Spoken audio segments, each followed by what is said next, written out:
O Senhor esteja convosco. Proclamação do Evangelho de Jesus Cristo, segundo Lucas.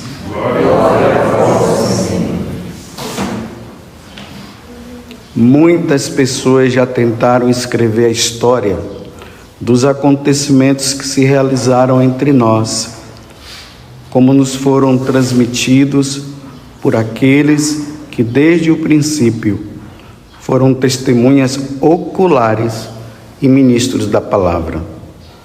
Assim sendo, após fazer um estudo cuidadoso de tudo o que aconteceu desde o princípio, também eu decidi escrever de modo ordenado para ti, excelentíssimo Teófilo. Deste modo, poderás verificar a solidez dos ensinamentos que recebeste. Naquele tempo, Jesus voltou para a Galiléia com a força do Espírito, e sua fama espalhou-se por toda a redondeza.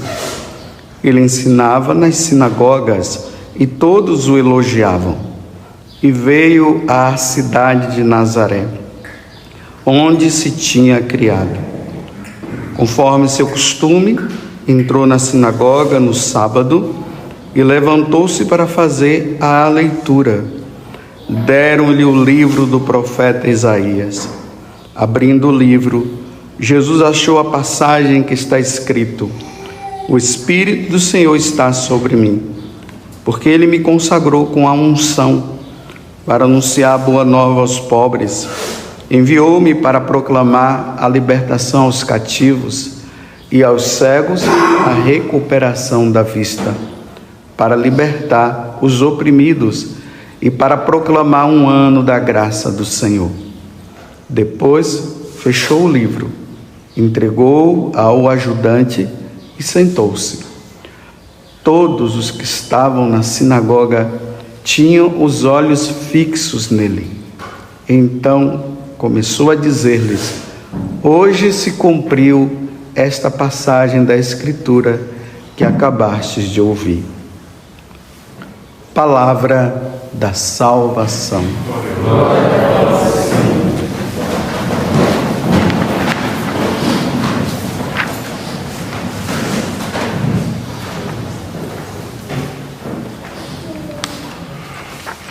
Hoje é um dia de muita alegria,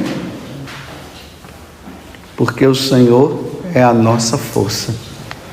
Assim o Esdra, o sacerdote, depois de ter lido o livro da lei, ele se pronunciou dessa forma: Este é um dia consagrado ao Senhor vosso Deus.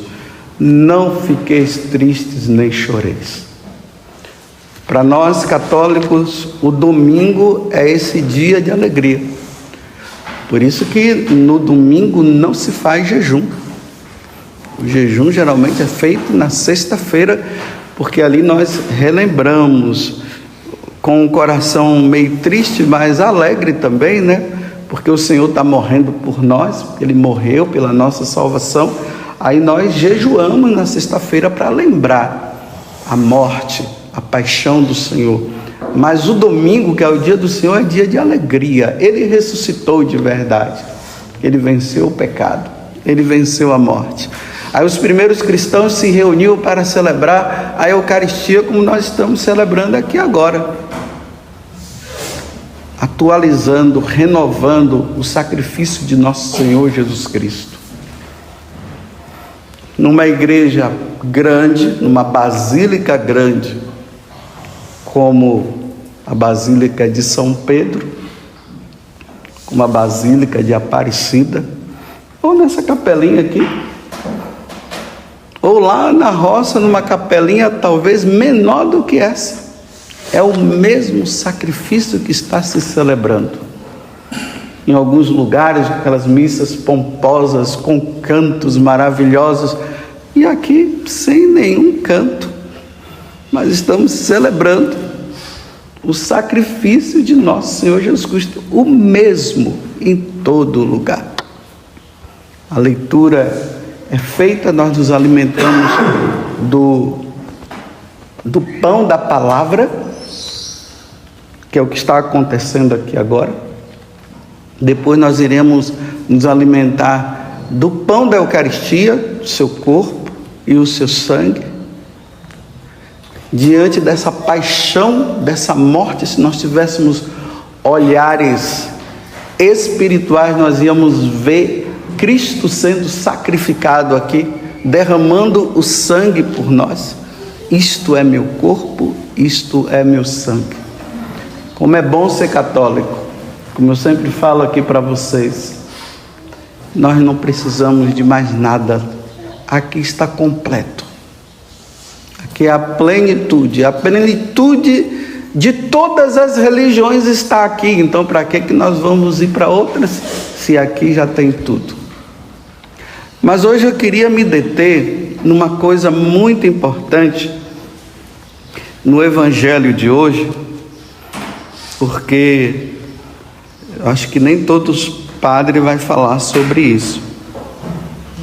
Geralmente nós pegamos essa parte, a segunda parte, que Jesus entrou na sinagoga e ali ele leu, como eu venho falando isso durante a semana, ele leu o livro de Isaías que se referia a ele, e ele disse: hoje se completou esse oráculo que vós acabaste de ouvir.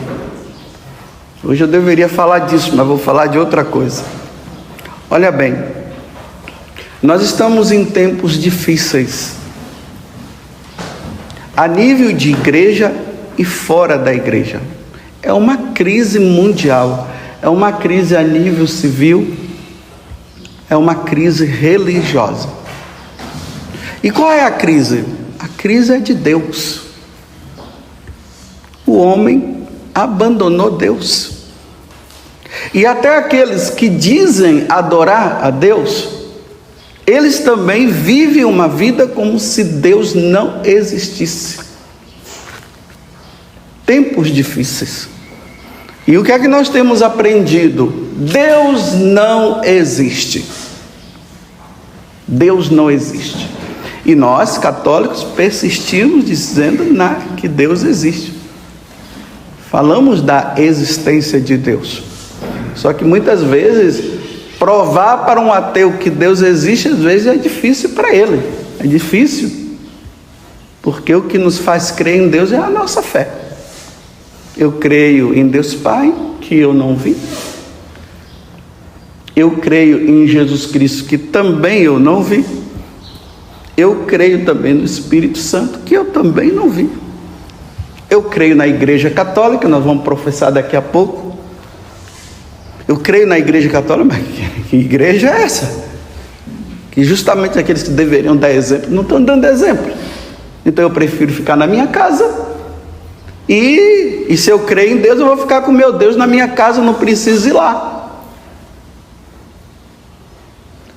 Tempos difíceis.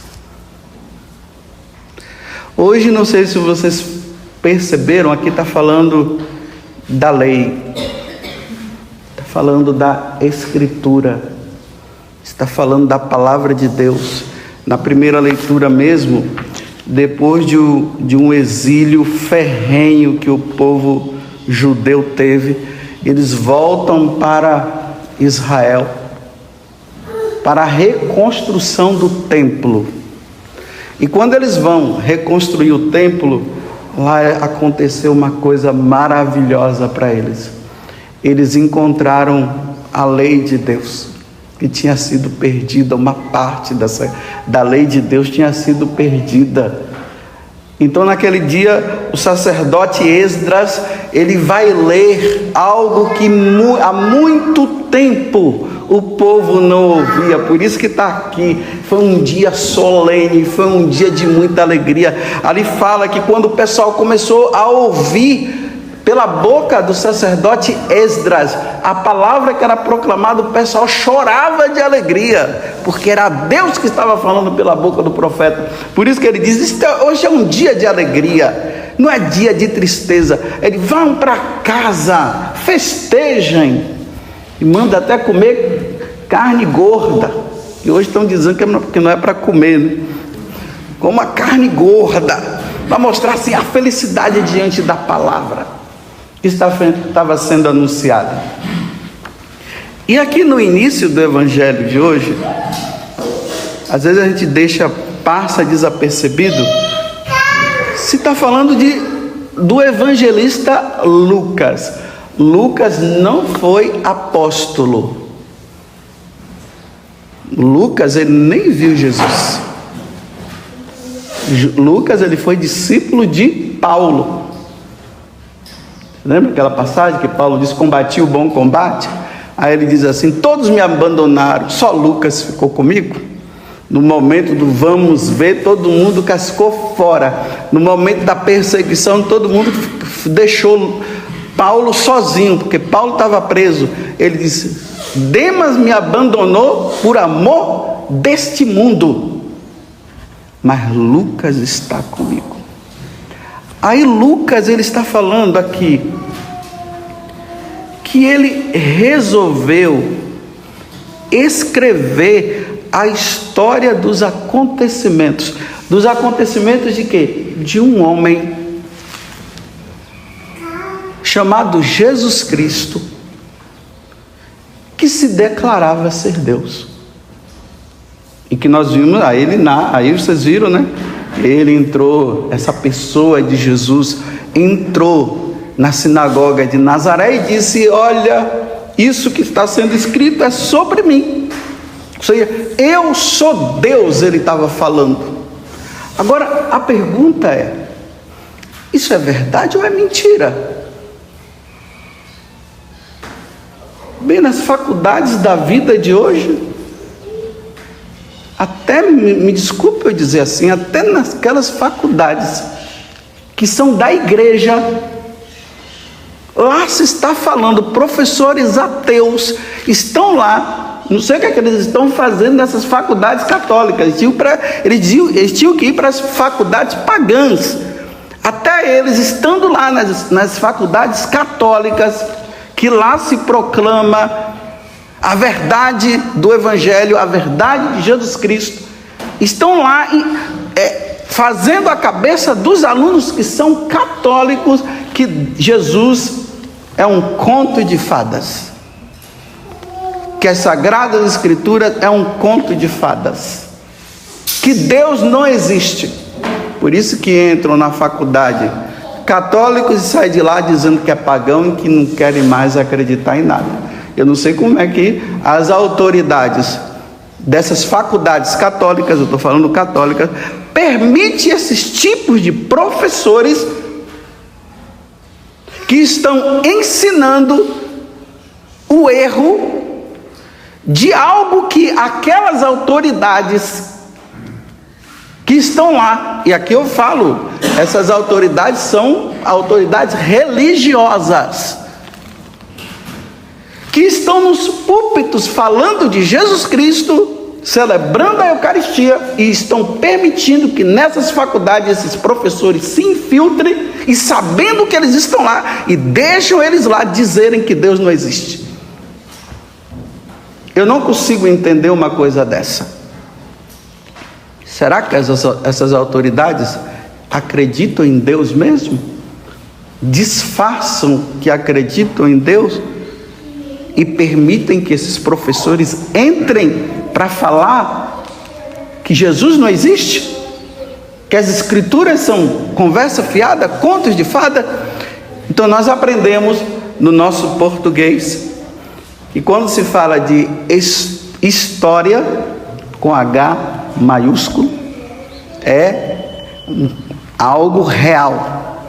E história com H minúsculo é fantasia. Estão querendo dizer que as Sagradas Escrituras são contos de história com H minúsculo. E aí, olha só o que é que Lucas está dizendo. Muitas pessoas já tentaram escrever a história dos acontecimentos que se realizaram entre nós. Quais são os acontecimentos? Um homem morreu, ao terceiro dia ressuscitou e subiu ao céu. Esse é o fato. Ele fez milagres e prodígios. Então se narrou coisas em relação a ele, como nos foram transmitidos por aqueles que desde o princípio foram testemunhas. Está falando dos apóstolos, que conviveram com Jesus antes da morte, conviveram com Jesus depois da morte e viram Jesus subir aos céus. E eles viram, depois que Jesus morreu, eles comeram, Jesus comeu peixe com eles. Para não dizer que era um fantasma, que era um homem verdadeiro. Que eles viram esse homem andando sobre as águas. Eles viram, eles estavam lá no capítulo 2 do Evangelho de São João, quando ele transformou a água em vinho. E esses homens, que são testemunhas oculares e ministros da palavra, como ele está dizendo, eles afirmaram de ter visto. Lucas não viu, é isso que eu estou dizendo para vocês. Aí ele diz: assim sendo, após eu fazer um estudo cuidadoso de tudo o que aconteceu desde o princípio, também eu decidi escrever de modo ordenado para ti, excelentíssimo Teófilo. Teófilo quer dizer aquele que ama a Deus, o amado de Deus. Olha só, ele escreve para esse tal de Teófilo. Aí ele diz assim: porque muitos têm escrito, tem várias coisas que se estão dizendo, várias coisas se estão falando, mas eu decidi escrever de forma bem minuciosa. Deste modo poderás verificar a solidez dos ensinamentos que recebeste. Para dizer assim, isso aqui não é história de carochinha. Se fala que Lucas, você vê que tem passagens do Evangelho que Lucas escreveu, que Marcos e Mateus e João não escreveram. Por exemplo, o momento da experiência do anjo com Nossa Senhora, só Lucas escreveu. Por quê? Porque conta que ele deu uma de jornalista. Ele foi lá se encontrar com Nossa Senhora e perguntou para ela: me diga aí, como foi que aconteceu esse fato? Aí Nossa Senhora falou e ele escreveu.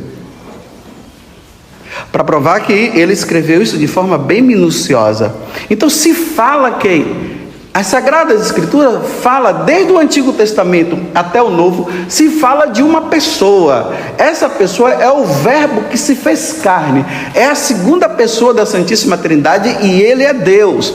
Meus irmãos, entendo o que eu estou falando aqui, porque São Pedro, na primeira carta, no capítulo 3, versículo 15, ele diz que nós devemos dar razões à nossa fé. Você não pode ser um católico alienado.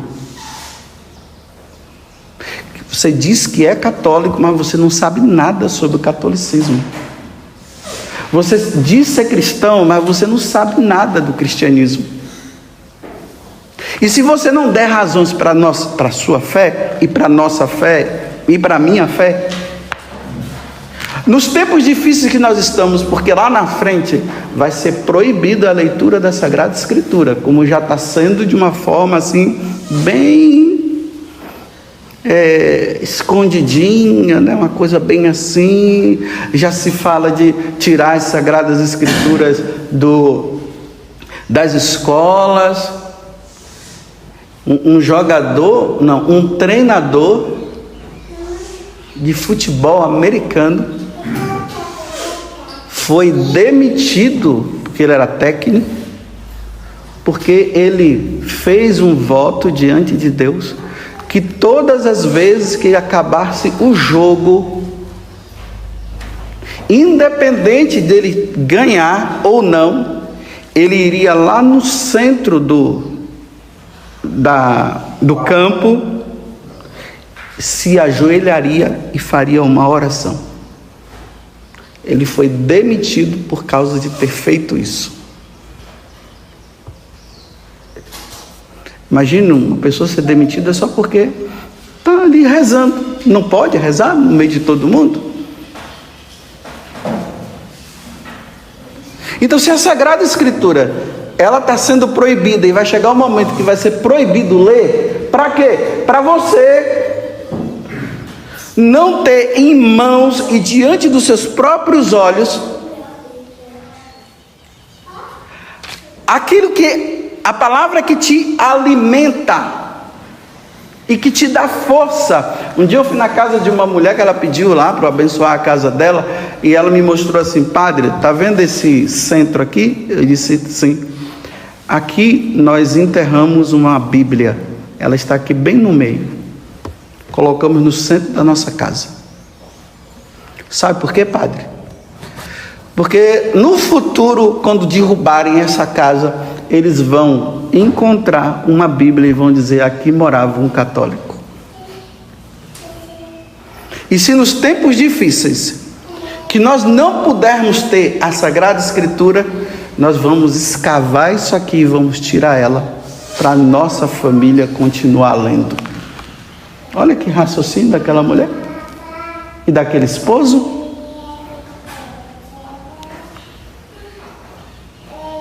Então esse Jesus, ele é conto de carochinha? Bem, Lucas, ele coloca Jesus na história. No ano do imperador César Augusto. César Augusto reinou de 27 antes de Cristo até 14 depois de Cristo. Então, nesse tempo desse historiador, esse homem apareceu. As pessoas viram ele. Então, historicamente, já se vê que ele existiu. Flávio Josefo, que é um grande historiador judaico, ele é dos anos 37 depois de Cristo. Ele também fala desses apóstolos que ele conviveu, ele viu e falava desses apóstolos. Você pode ler lá o livro que fala História Judaica ou da Guerra Judaica. É um historiador, repito, judeu. Ele falou dessa pessoa. Então esse homem que nós cremos que é o nosso Deus, não é conto de história de carochinha. Chapeuzinho vermelho não existiu, ali é historinha. Jesus, ele existiu.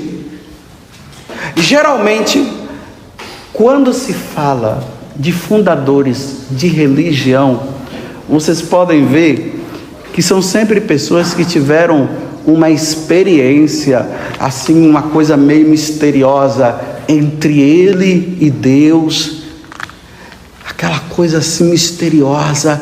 Então eles começam a trazer que esse Deus que eles se encontraram, ele mandou dizer que eles tinham que escrever isso e tinha que escrever aquilo e aquela coisa toda. Por exemplo, o fundador do islamismo foi assim. Ele conta de uma forma misteriosa, um anjo apareceu para ele e começou a dizer o que ele deveria fazer. Aquela coisa. Joseph Smith, o fundador dos Mormons, ele disse que um tal Maroni apareceu para ele com uns escritos em letras de ouro que ninguém poderia ler e traduzir. Só ele poderia traduzir.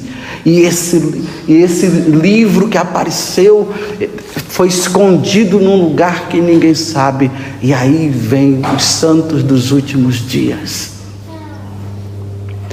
Quando se fala da Sagrada Escritura, se fala assim: homens falaram deste homem, que é Deus. Não foi somente 12 pessoas se reuniram para mentir. Vamos falar de um tal Jesus, vamos mudar o judaísmo, aí a gente diz que aconteceu tudo isso, ok, está tudo certo, tá. E depois eles morrem por essa mentira. Quem é que morre por uma mentira? Me mostre alguém que tenha morrido por alguma mentira. Dá a vida pela mentira.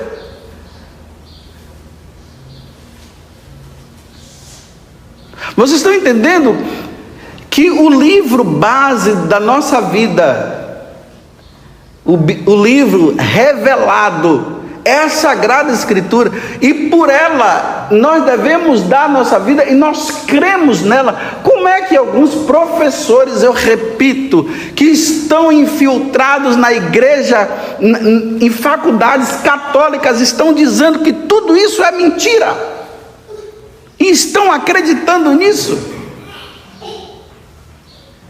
Se aqui nós estamos falando de fatos reais, aí Paulo, olha, quem era Paulo? Paulo não conviveu com Jesus Cristo, não. Ele era perseguidor desses homens que diziam que acreditavam em Jesus Cristo, e de repente esse cara tem uma experiência com esse próprio Jesus, que tinha sido morto e agora é ressuscitado, e agora ele começa a falar dele, e morre decapitado, dizendo: eu creio, porque naquele dia que eu estava indo para Damasco, para matar aqueles homens, aqueles que diziam seguidores desse tal Jesus, ele apareceu para mim, e ele morreu dizendo isso.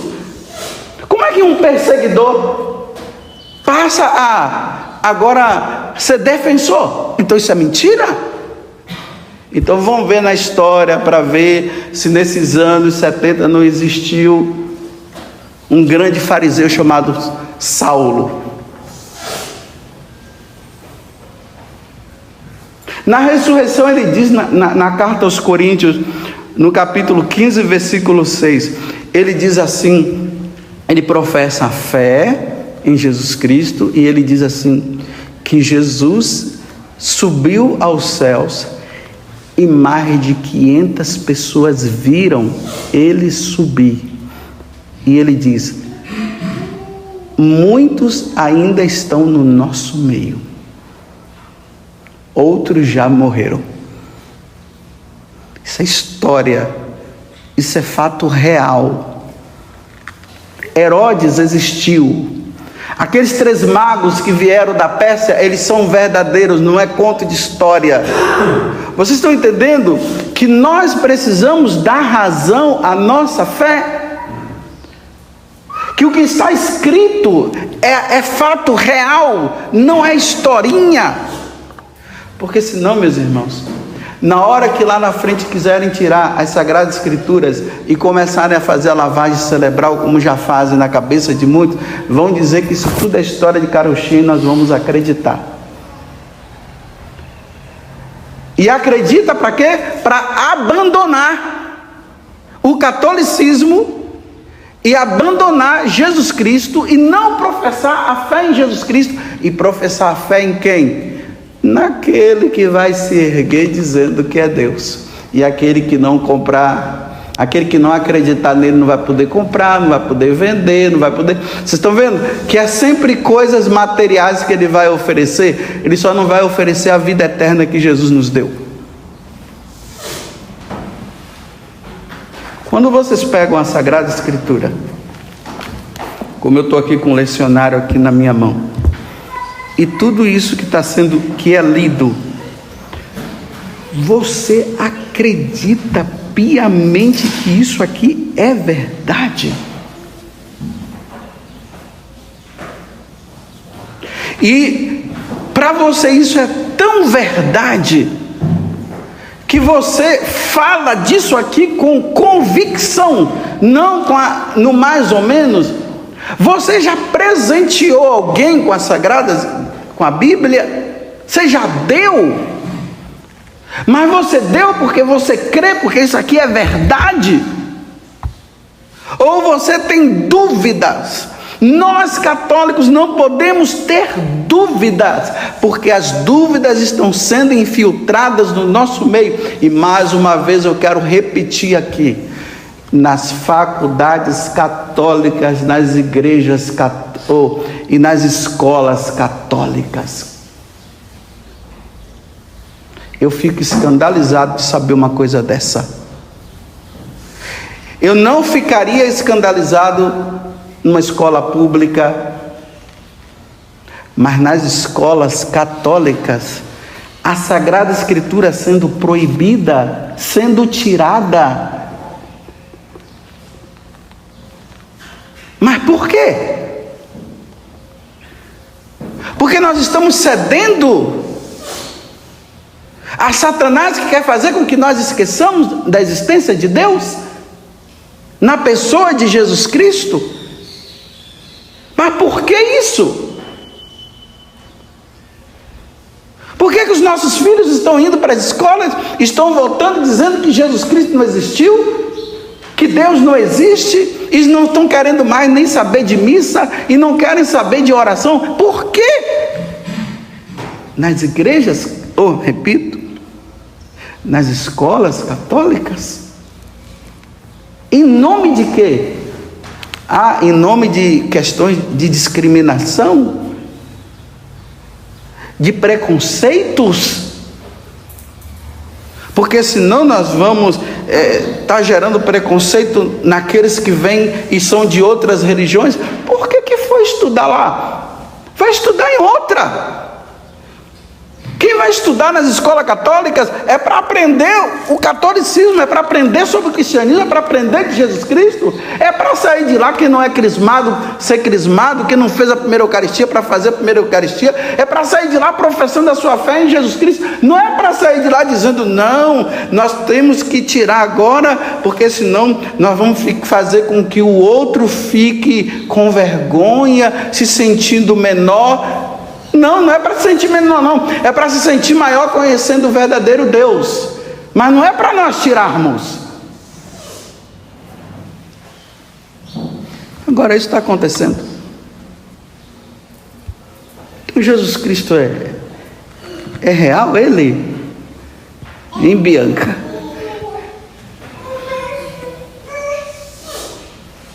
Esse livro aqui, Bianca, foi escrito por homens, sim, por inspiração divina, diante de uma experiência que eles tiveram com o verdadeiro Deus na pessoa de Jesus Cristo.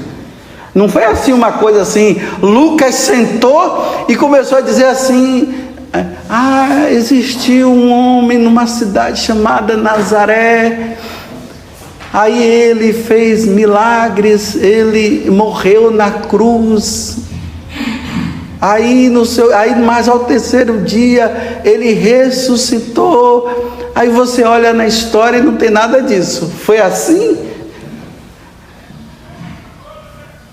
Ou eles narraram o que eles viram? Bem, para terminar, para vocês entenderem como é que é, às 6h, eu estava na capela de Santa Rita, lá na igreja, na Canção Nova, e de repente um padre negro saiu da sacristia, passou em frente ao altar, ele fez a genuflexão, depois ele beijou o altar, abriu o missal e começou a fazer as orações. Eu estava lá e eu vi com meus próprios olhos. E depois ele começou a ficar falando que Jesus existiu, falou da Sagrada Escritura. Eu vi e ouvi com os meus próprios olhos. E ele falou que nas escolas católicas, até lá estão tirando a Sagrada Escritura, os ensinamentos de Jesus. Eu vi e ouvi. Daqui a milhões de anos, isso aqui vai ser lido para outras pessoas. E ali está constatando que a Bianca, que estava lá, está com quantos anos, Bianca? Está com quantos anos você? Aos 17 anos, foi a Bianca que escreveu. E a Bianca escreveu o livro dizendo, e ela assina embaixo dizendo, eu vi com meus próprios olhos. E o pessoal começou a dizer para a Bianca que isso é tudo história dela, tudo um conto da cabeça dela. E perguntaram para a Bianca, você é capaz de dar vida? Você é capaz de morrer dizendo que isso é verdade? Sou capaz, porque eu não posso ir contra a minha consciência. Eu vi e matam Bianca. ela dizendo que ela via esse sacerdote negro chamado Padre Zé Augusto. Ela estava lá sentada e ela viu, já era 10 para as 7 e já passei da hora, entusiasmado hoje, e ela viu e ela morreu por isso. E lá na frente, uns acreditam e outros não acreditam se é real ou não. Aí ela diz que a única forma de todo mundo entender que isso é verdade é quando passar para outra vida, e lá vão ver que realmente esse padre que falou desse Deus e que esse Deus o ressuscitou, só vão ver lá do outro lado, vão ver esse Deus e vão vê-lo, e aí vão dizer: realmente eu perdi tempo em não ter crido.